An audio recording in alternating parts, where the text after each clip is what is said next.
Hello, hello. Just going to take a deep breath while the thing goes live. Feel free to breathe with me.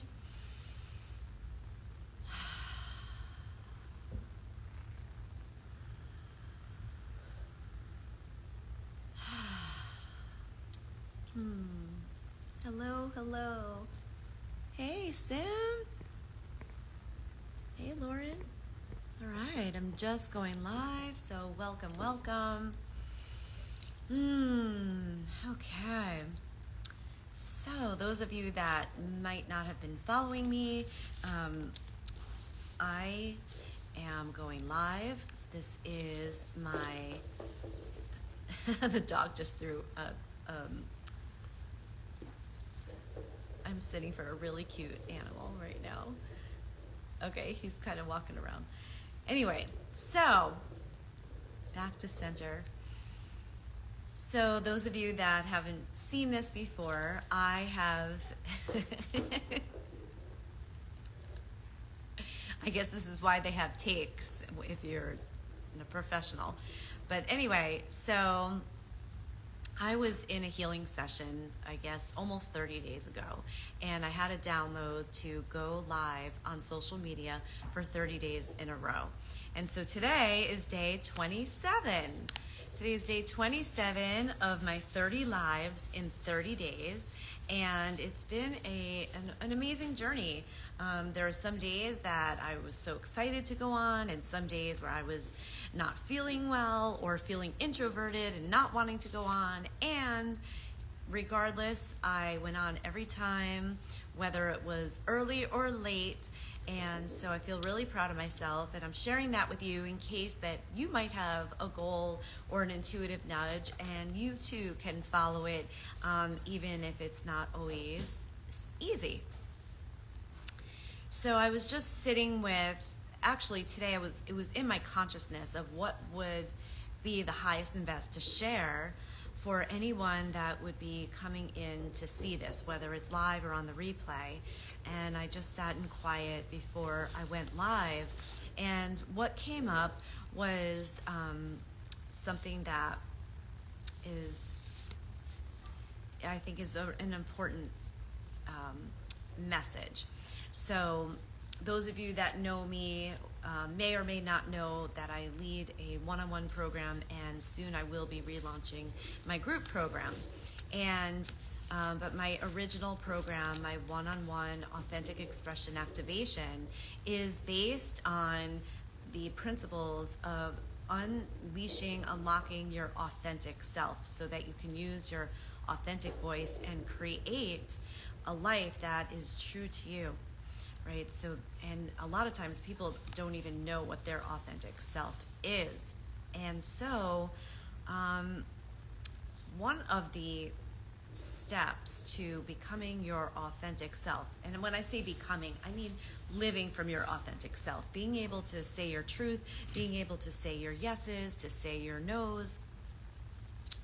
One of the ways is of course awareness. So my process takes you from awareness and then into breaking things down and doing some healing, and then coming out and practicing, right? So one of the awarenesses is to start to notice the stories that we tell ourselves. And a lot of times if we go through life, we might not even realize that we're telling ourselves a story, right? We are programmed from age 0 through 7 for certain things that we believe to be true. Oh my God, the dog's crying. Hold on one second.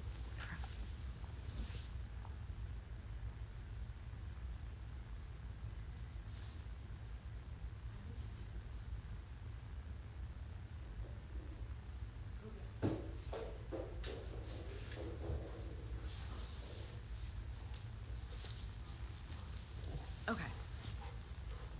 So, let me just take a deep breath.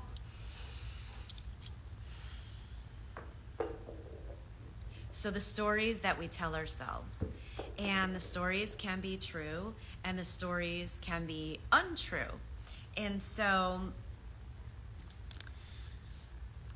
sometimes if you see yourself hitting an obstacle, so we're going to talk about when the stories are untrue, right? The stories that don't serve us.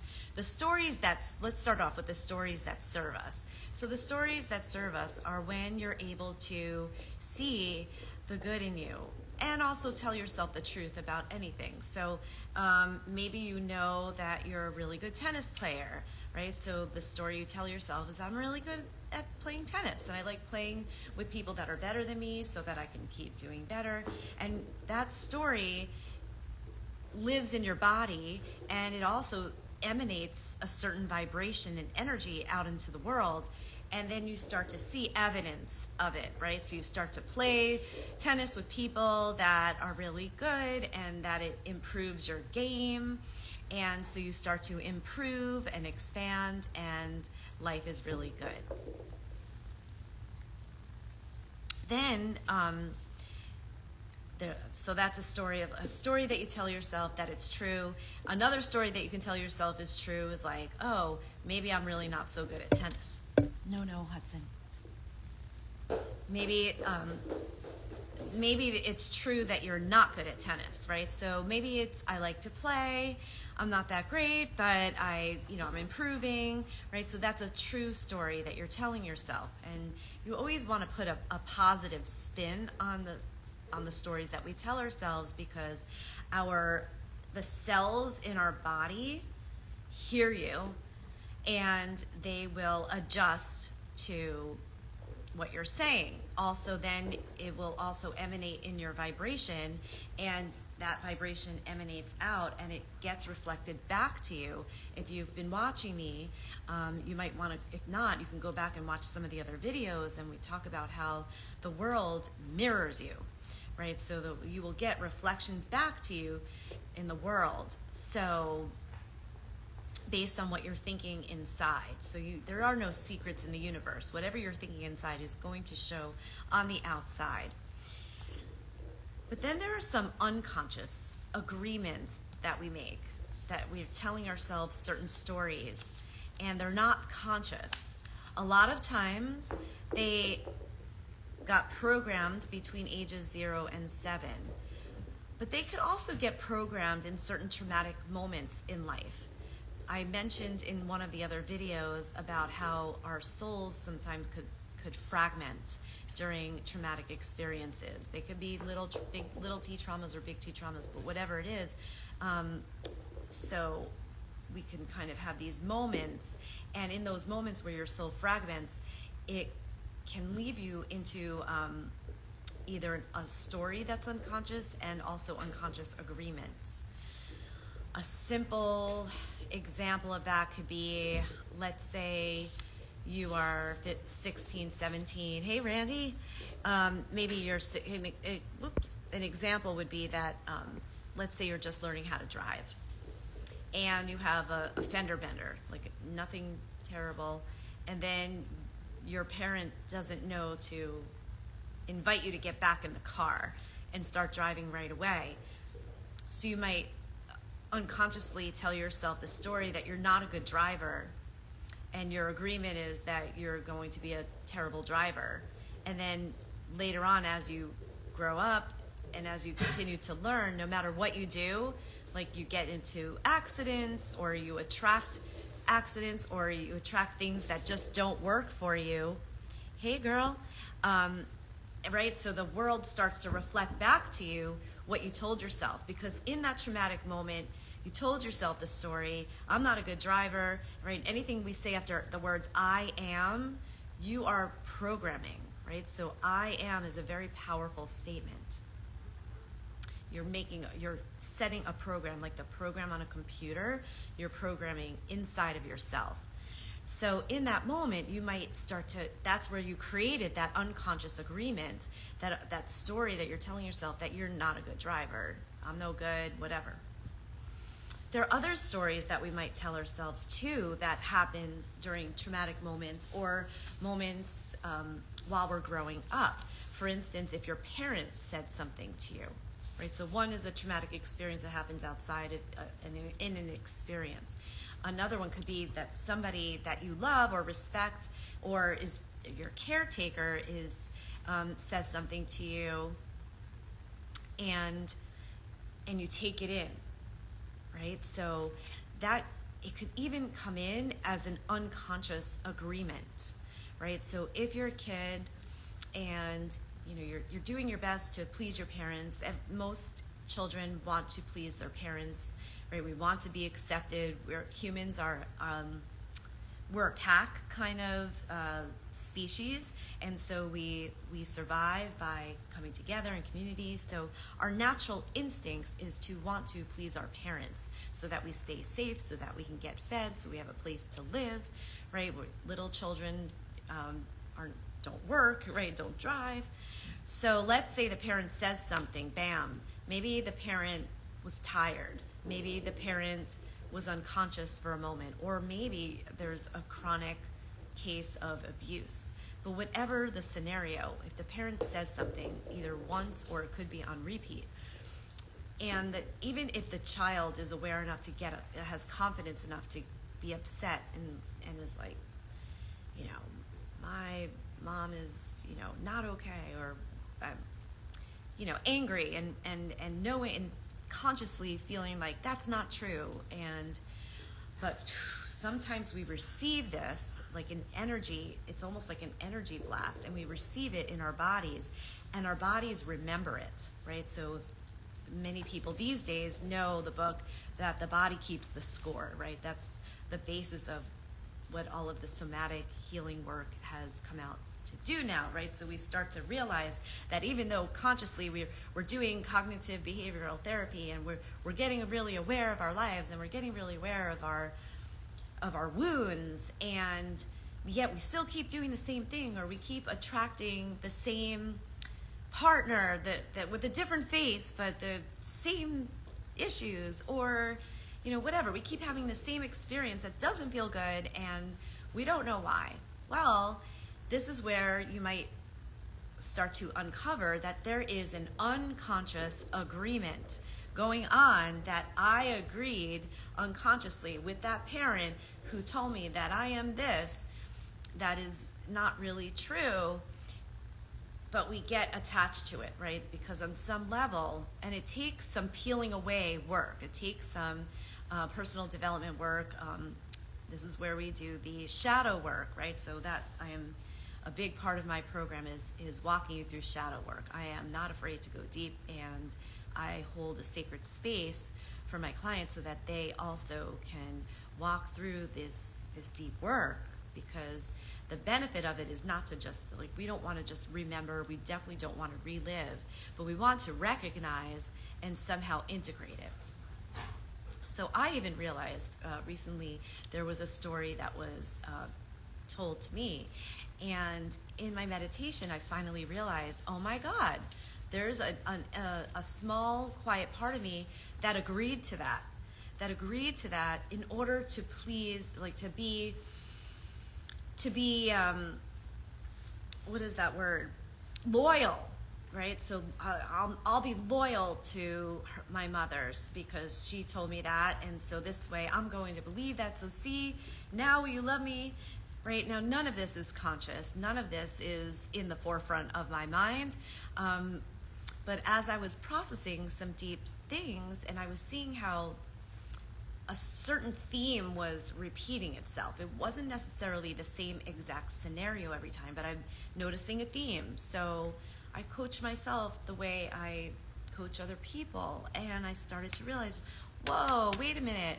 There was a part of me, a silent, small part of me that agreed to this. So then the work is to undeclare that that's true, to say I release this. I release this, right? This is no longer true. I no longer agree to it. And so, and that's where the work is. But the concept of remembering that we have an unconscious agreement is so valuable, because a lot of times we just kind of go through and we keep focusing on the problem, but the the real shift and change is what's behind the problem. What is the root, right? What is your belief in it? So when we turn back onto our own responsibility, right? If we look at life like I am responsible for my life, just like the theme, just like the concept behind Ho'oponopono, right? I know I've mentioned this before, but it's worth mentioning again. Ho'oponopono is a Hawaiian prayer that almost has magical qualities when reciting it with meaning and feeling and having certain people or situations, including yourself, in mind while you do it. There have been studies where it actually will shift situations around people that don't even know that you're saying this prayer.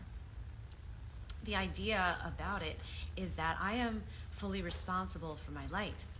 So if I'm responsible for my life, that means I'm responsible for my thoughts, right? So that means I'm responsible for my perceptions.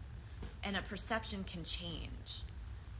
And sometimes it takes a little bit of repeat. It takes a peeling away.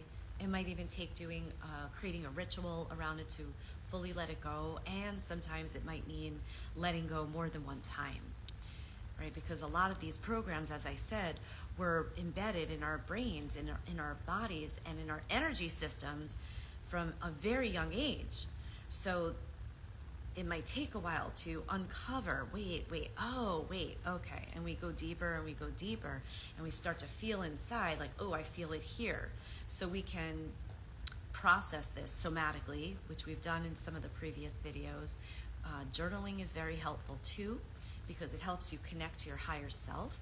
And that was in another video. I gave you different ways that you can journal.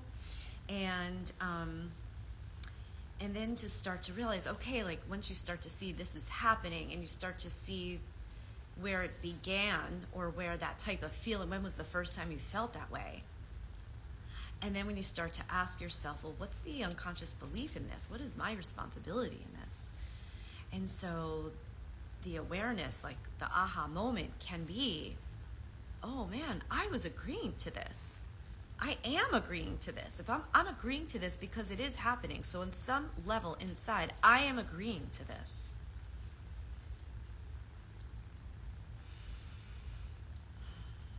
Just let that come in for a minute.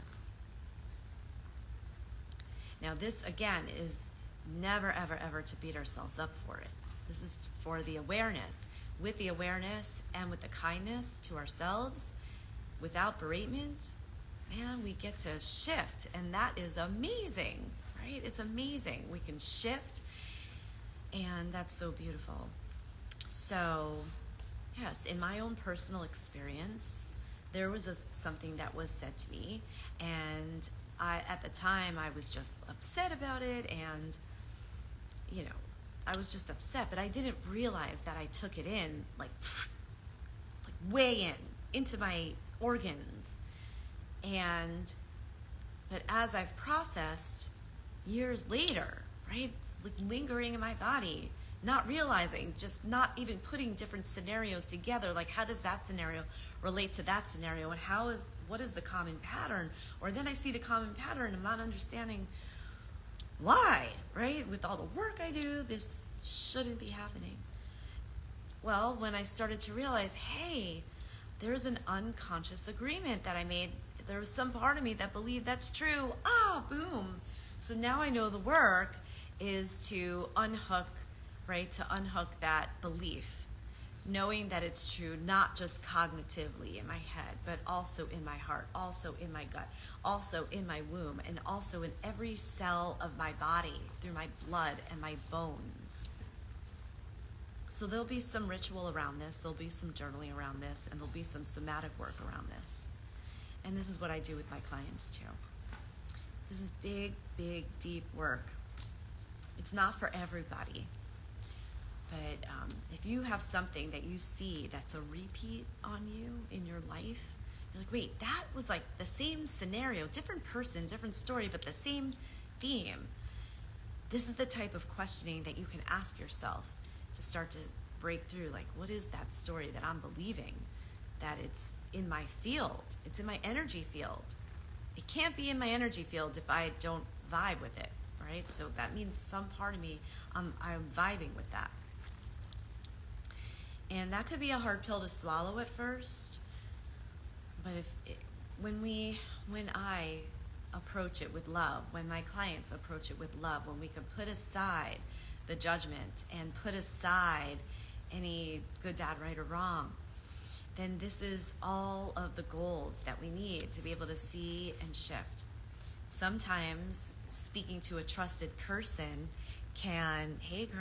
sometimes speaking to a trusted person can help, right? So even a friend, right? So I have some really good friends that are doing this work too, that are in the trenches with me, and that are not afraid to get the mud on their face and go in and go, blood, sweat, and tears. What is this? So, right, because we know that we're healing. Yes, we're healing for us. And also, I was in a water ceremony this morning. If you're curious, you can see my stories. It was beautiful. And what Kristen was talking about today was that, yes, you have your blood family and you're connected by blood. And also, we are all connected by water, right? So we are all connected by water. We are 80% water in our bodies. The earth is like 75% water. We are connected by water.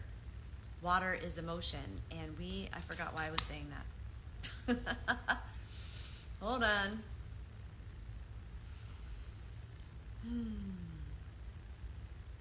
We are healing for the generations. That's why. We are healing for the generations. So we are healing 7 generations behind, right? So when we do this work and we clear these beliefs that we feel we thought were true, maybe we didn't think they were true, but maybe our bodies felt it was true, we clear the 7 generations behind. We clear the 7 generations ahead of us. We're all linked through the water. We're linked through the blood. So even if you don't have your own children, you are still sending the healing through the generations. So it is totally worth it to get in the trenches and look at these things and feel a little freer. Even just the awareness will free you, right? Even the awareness will free you. Just noticing, okay, I believe that, and I rescind my belief to that. I call my power back. We talked about this in one of the other videos about calling your soul parts back. And there's processes that I help people with to call the soul parts back, right? And we can also call back we lose our power from believing these stories that somebody else believed about us, but we don't have to partake in that belief, because part of the time when somebody believes in that, it's really about them anyway. It's not even about you. It's not even about you. If you're a Manny Gen 5-1, they're projecting on you, but people can get projections anyway. So the invitation today is to start to notice your beliefs and to notice if perhaps you have any unconscious beliefs, something deep down inside that says, that maybe you start to see this repeat in your life and you're like, well, here's the theme. Where's my part in this? What do I believe? And just know you have the freedom to say, nope, the belief ends here. I'm put on this earth to do this light work, and I'm doing the work. And regardless of what anybody else believes or thought they believed, doesn't matter. I'm unhooking, right? So when I do an energy healing session, we unhook cords, right? We unhook hooks. We free you energetically. But the way you stay unhooked is by shifting your declarations, whether they're said or unsaid, conscious or unconscious. So let that sit for a little while. Let that sit inside of you and see how that feels. Love this. Yes. Yay. Awesome. So let it sit. See where this sits for you. And allow yourself to be a little more free. See what you can unhook from yourself. And notice the stories you tell about yourselves. And notice the story you tell yourself about others. And where maybe that's not 100% true. If you're telling a story about somebody else, Whether you're putting them on a pedestal or whether you're putting them below you, they're both mostly not true. Okay? So let's start to come to neutral and know that we're all shoulder to shoulder. There's nobody better than you, there's nobody underneath you. And let's start to neutralize these stories that we're telling ourselves. Let's start to bring compassion and love, and let go of the unconscious agreements that you made that don't serve you. You do have the freedom to let them go with a little bit of work, with a little bit of practice, and a lot of awareness and devotion. All right, loves. Well, thank you for signing on with me. Thank you for listening. Feel free to ask questions in the comments, or just let this settle into your body, into your system. And I hope this awakened something for you. I will see you tomorrow for day 28. Love, love, love.